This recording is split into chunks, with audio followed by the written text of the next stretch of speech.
Thanks for joining us on this Thursday night. First at 10, a historic day on Capitol Hill. Supreme Court Justice Kentaji Brown Jackson officially sworn in to the nation's highest court. Tonight, a University of Memphis law student is sharing how it's inspiring the next generation of lawyers with our Rebecca Butcher. Rebecca?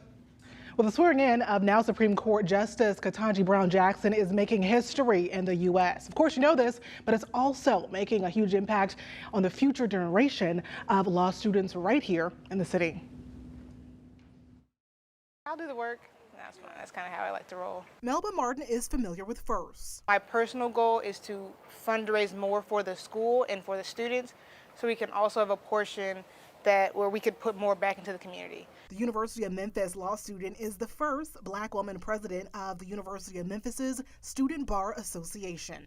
I am someone who does like to stay in the background. How I became president is beyond me. She says that Supreme Court Justice Kentaji Brown Jackson being sworn in Thursday will level the playing field for diversity in the courtroom.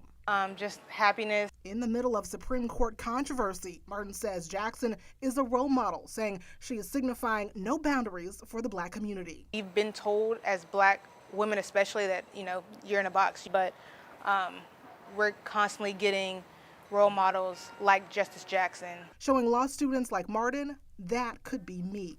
Witnessing an injustice is motivating Martin to pursue criminal law, representing victims.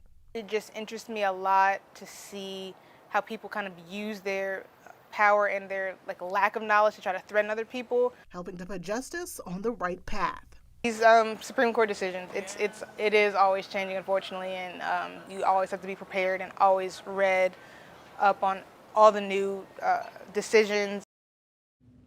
And Martin says it is critical to make sure you are reading about decisions from every level of government.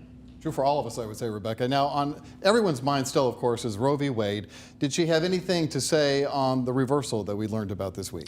Yeah, Richard, she sure did. We actually got into a lengthy discussion on it. She does worry that it could be opening up other court decisions like on same-sex marriage up to interpretation in the future. Also saying that the science of birth at conception as well as fertilization, well, it depends on which doctor you're speaking to. Richard?